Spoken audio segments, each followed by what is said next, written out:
જુઓ એના માટે થઈને ગરમ ગરમ શીરો લઈ આવી છું અને એમાંય પાછી બદામ પિસ્તાની કતરણો નાખીશ.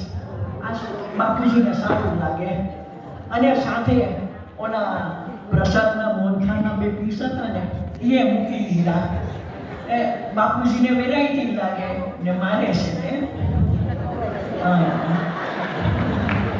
બાપુજી આ લ્યો તમારા માટે ગરમ ગરમ શીરો લઈ આવી છું. અરે પણ મને ડાયાબિટીસમાં બધું ના ફાવે. અરે બાપુજી તમને તો શીરો બહુ ભાવે છે.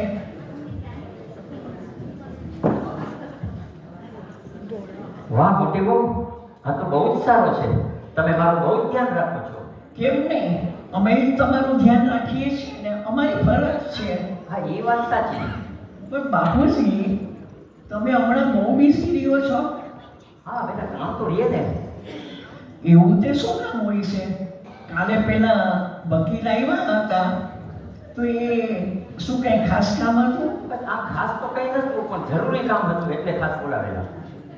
એવું તે શું જરૂરી કામ હતું? જો ને મારે ઘણા સમયથી બિલ બનાવવાનું છે એટલે એને માટે સલાહ સૂચન માટે બોલાવેલા એમને. તો બાપુજી મારે એમ કહેવાનું કે જુઓ અમે તમારી સાથે રહીએ છીએ, તમારી સેવા ચાકરી કરીએ છીએ અને આ એવું એક તમને કહું બાબુજી, કહે ને બેટા. જુઓ આ તો હું કહેવા નથી માંગતી પણ આ વ્હીલ બનાવવાની વાત આવી એટલે વળી તમને કહું છું કે આ મછલી વહુ અને નાની વહુ એ શું કામમાં આવે છે તમને? એટલે એવો પૈસા તો આપે છે ને. અરે થોડા પૈસા આપે એમાં શું મળે? સાચી તમારી દેખરેખ રાત દિવસ અમે તમારું ધ્યાન રાખીએ છીએ. હા એ બરાબર છે.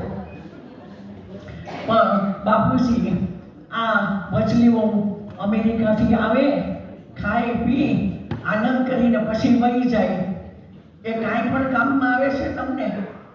પણ કીધું ને કે પૈસા તો આપે છે. અરે પૈસા આપે એમાં શું મળે? અમે તો તમારું કેટલું ધ્યાન રાખીએ છીએ. અને આ નાની વહુ તો બસ એના હસબન્ડને પૈસા જોઈએ છે બિઝનેસ માટે અને તમારી પાસેથી આમ પૈસા માંગ્યા કરે છે. અરે એક ફૂટી ગોળીએ કમાઈને નથી દીધી એને, એ શું બિઝનેસ કરવાનો હતો? આમને આમ તમે એને પૈસા દીધા કરશો તો તમારા પૈસા તે ડૂબાડી જ દેશે. એટલે આ તો વ્હીલ બનાવવાની વાત નીકળી એટલે કહું છું કે અમારું પણ ધ્યાન રાખજો જરા. જરૂર જરૂર તમારું ધ્યાન રાખશો. હવે તમે જાઓ. આ બાપુજીને ગરમ ગરમ શીરો તો ખવડાવ્યો, હવે જોઈએ વ્હીલમાં શું આપે છે કે પછી કંઠન ગોપાલ સોચના ક્યાં જો વિયોગા દેખા જાયેગા.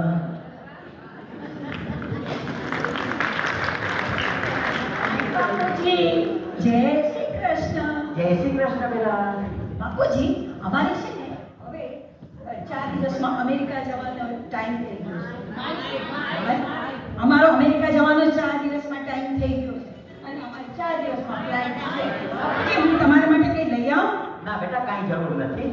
અચ્છા બાપુજી કાલે છે ને મારા હસબન્ડ એમ કહેતા હતા કે કોઈ વકીલ આવ્યો તો વિલ કરવા માટે. હા જી હા, વકીલ આવ્યો તો પૈસાની બધી વ્યવસ્થા કરવાની છે. ઓ એ તો વાત બહુ સારું બાપુજી. તમને શું ખબર કાલે ઉઠીને તમને સ્ટ્રોક આવ્યો, તમને હાર્ટ એટેક આવ્યો અને તમે પચી ગયા. એવું કશું નથી થવાનું બાપુજી, પણ જિંદગીનો શું ભરોસો કહેવાય. કાલે ઉઠીને તમે ચાલ્યા ગયા તો પછી બધી પ્રોબ્લેમ થઈ જાય. એના કરતાં આ બિલ થઈ જાય તો બધા પ્રોબ્લેમ સોલ્વ. ના ના તમારી વાત બધી સાચી છે. અચ્છા બાપુજી બીજી એક વાત તમને કહેવાની છે. અમે છે ને અમેરિકામાં તો અમને કોઈ જરૂર નથી પૈસાની, પણ અમે અહીંયા આવીએ ત્યારે અમારો ફ્લેટ લીધો હોય તો ન તો મોટા ભાઈને ત્યાં જવું પડે ન તો નાના ભાઈને ત્યાં જવું પડે. અમે અમારી જાતે અમારા ફ્લેટમાં આરામથી રહીએ અને તમારી બધી યાદો સાથે અમે સરસ મજાનો સમય પાસ કરીએ. હા જરૂર જરૂર તમારું બધું ધ્યાન રાખશું. વિચાર કરી અને જણાવીશ. હવે તમે અમેરિકા જવાની તૈયારી કરો. બાપુજી જરા ધ્યાન રાખજો. હા અમારું ભૂલ બસ બરાબર ધ્યાન રાખજો. ઓકે, હાય બાપુજી, જય શ્રી કૃષ્ણ. જય શ્રી કૃષ્ણ.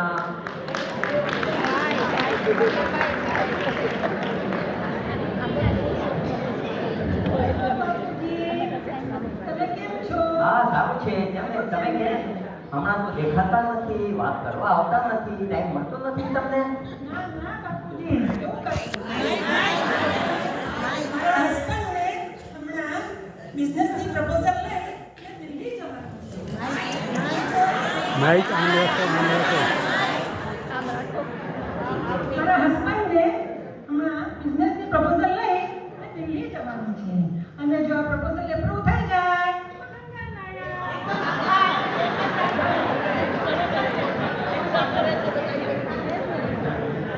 તમને વિચાર કરીને જણાવીશ. બાપુજી, પૈસાની પણ સગવડતા કરવાની છે.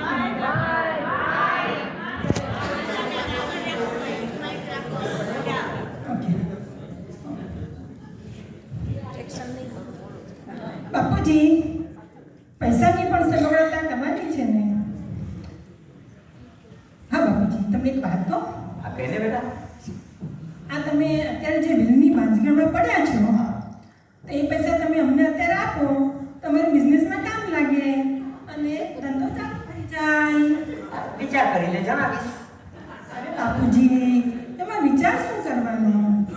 અત્યારે અમારે પૈસાની જરૂર છે અને અત્યારે પૈસા મળે તો ધંધો ચાલુ થઈ જાય. અને જો બાપુજી, મારા પતિ તમારા લાડકા નાના દીકરા છે અને તમે એને આશીર્વાદ આપી ને 40-50 લાખ આપી દો તો અમારો ધંધો ચાલુ થઈ જાય. ના બરાબર છું, પણ તમે પત્ની તમારા પ્રપોઝલની તૈયારી કરો અને તમે જાઓ હવે. બાપુજી, આમ તો તમે ઠીક છો ને? તમે સરસ ગરમ ચા બનાવી દો. ના બેટા, અત્યારે મારી જરૂર નથી કાંઈ. તમારી જરૂર ખાસ છે એટલે તમે તમારી તૈયારી કરો. ચાલો ત્યારે બાપુજી રજા કરીશું. જી હા.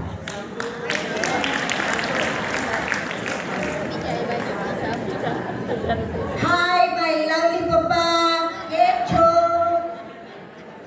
દૂર કરો. બધું બરાબર છે, પણ તમે કેમ આમ ચિંતામાં દેખાવ છો? પણ બેટા આ તો અરે આ શું જોઉં છું? શીરો, મોહનથાળ, આ બધું શું? તમને ખબર છે કે તમને ડાયાબિટીસ છે, તમને ડૉક્ટરે ના પાડી છે અને છતાંય પણ શીરો અને મોહનથાળ આ બધું કેમ ખાવાનું છે? પણ બેટા આ તો મોટી વહુએ થોડું આપ્યું એટલે થોડું ખાધું છે. મોટી વહુએ આપ્યું એટલે ખાધું છે. થોડું છે, લાવો હું લઈ જાઉં. અને બેટા જો આમ તો હું તને બધી વાત કહું છું, પણ એક ખાસ વાત કહેવાની છે કે મારે છે ને વિલ બનાવવું છે. એટલે એમાં જો નાની વહુને પૈસા જોઈએ છે, ફ્લેટ માટે પૈસા જોઈએ છે, મોટી વહુને એના બિઝનેસ માટે 40-50 લાખ જોઈએ છે, તો મને એમ થાય છે કે અત્યારે પૈસાના ભાગ પાડી દઉં બધાને, એટલે ઘરમાં કંકાસ માટે પછી.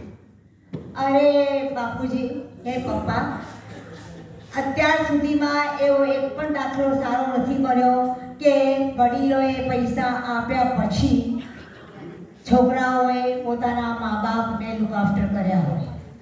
જ્યાં સુધી હાથમાં પૈસા હોય ત્યાં સુધી બધો કંટ્રોલ હોય. એટલે આપણે એવું કોઈ પણ પૈસા આપવાની જરૂર નથી. તમે તમારા હાર્ડ વર્કિંગના જે પૈસા છે તમે તમારે એન્જોય કરો, મજા કરો, ટ્રીપ ઉપર જાઓ અને શાંતિથી રહો. આ તો મને એમ કે પૈસા આપી દઉં એટલે છોકરા એ લોકોને ટેક્સ ઓછો ભરવો પડે.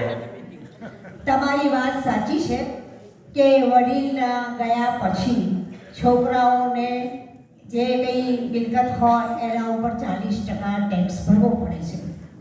પણ તમને ખબર છે કે સરકારે 3,25,000 પાઉન્ડ ટેક્સ ફ્રી આપ્યા છે અને બાકીની મિલકત ઉપર હંમેશા ટેક્સ લાગે છે. સપોઝ કે તમારી પાસે 5 લાખ પાઉન્ડ હોય તો 3,25,000 પાઉન્ડ પર ટેક્સ લાગતો નથી, પણ 1,75,000 ઉપર ટેક્સ લાગે તે 40% લાગે, પણ એ ત્રણની વચ્ચે વહેંચાઈ જાય. એ તમારે એ બધી ચિંતા કરવાની જરૂર શું છે? હા, ઘણા લોકો ગિફ્ટ તરીકે પોતાના છોકરાને બધી જ મિલકત આપી દે છે. એ મિલકત ક્યારે ટેક્સ ફ્રી થાય? જો વડીલ 7 વર્ષ સુધી જીવે તો. પણ વડીલ 7 વર્ષ સુધી ન જીવે તો જે બાકીના રહેલા વર્ષો છે એમાં ટેક્સ લાગી શકે. એટલે એ બધી આપણે કંઈ ચિંતા કરવાની જરૂર નથી. ઘણા લોકો ટ્રસ્ટ પણ કરે છે, પણ ટ્રસ્ટ કરવા માટે આપણે કોઈ સારા વકીલને કે એની સલાહ લેવી પડે. તમે તમારી પાસે જે પૈસા છે રાખો. મોટી બહુ તમારી પૈસા પાછળ છે, નાની બહુ તમારા પૈસા પાછળ છે, અને વચલી બહુ પણ તમારા પૈસા પાછળ. આ બધા પૈસાના સગા છે. તમારે જો શાંતિથી જીવવું હોત તો તમે તમારા પૈસા એન્જોય કરો.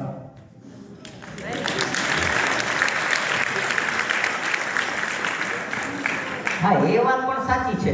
પણ બેટા જો તો મારી એકાઉન્ટ પેન્શનના પૈસા મારી બેંકમાં આવી ગયા છે કે નહીં ચેક કરી જોજો ને બેટા. અરે પપ્પા, આ શું જોઉં છું? તમારા બેંકમાં તો ખાલી 1000 પાઉન્ડ જ છે. અરે શું ના હોય, જરી લોગિન કરીને સરખી રીતે પાસવર્ડ નાખી અને ચેક કર બરાબર. અરે આ પાસવર્ડ કર્યો, મોકલ્યો અને બધું કર્યું ત્યારે તો આ એકાઉન્ટ ખુલ્યો છે. અચ્છા, તમે કોઈની પાસવર્ડ, તમારો પાસવર્ડ કે તમારી બર્થ ડેટ કોઈને આપી છે? જો તો આમ તો હું કોઈને કોઈ પાસવર્ડ કે બર્થ ડેટ કે કોઈ આપતો નથી, પણ આ જે વકીલ આવેલા એમની સાથે મારે ચર્ચા કરેલી. એટલા સારા વકીલ હતા, મને બધી સાચી સલાહ આપી. મને એમ થયું કે એણે મારી બધી વિગત એને આપીને બધું એને ચેક કર્યું હતું. અચ્છા પપ્પા, એ તમારા ઓળખીતા હતા? ના ના, આ તો વેબસાઇટ ઉપર જોયું હતું અને વેબસાઇટ ઉપરથી એમને બોલાવેલા. તો કોઈ રેકમેન્ડેશન નહોતું, તમારા ઓળખીતા હતા. એક અજાણ્યા માણસને તમે પાસવર્ડ આપ્યો અને તમારી બર્થ ડેટ આપી, તો એ તો પછી તમને લૂંટી જ લે ને. આ તમને લૂંટી ગયો છે. જો છે તમારામાં પૈસા નથી. અરે જલ્દી જલ્દી એને ફોન લગાવો કે ક્યાં છે, શું બાબત છે. હેલો હેલો, કોઈ જવાબ નથી પપ્પા. આ બધા ફ્રોડ હોય, ફ્રોડ. એ તમને જવાબ આપે નહીં ને તમારા બધા પૈસા ગયા. બોલો. એ ભગવાન, આ શું થઈ ગયું? લૂંટાઈ ગયો, બરબાદ થઈ ગયો. છોકરાને શું આપી? એ ભગવાન. આપણે વડીલોએ આપણા પૈસા આપણે માનથી, શાનથી અને માનથી બધા વાપરવા જોઈએ. એમાં કોઈને આપવાની જરૂર નથી. બર્થડે આવે ત્યારે ગિફ્ટ આપો, એ બધું આપો, પણ તમારા હાથમાં તમારા પૈસાનો કંટ્રોલ હોવો જરૂરી છે. Thank you.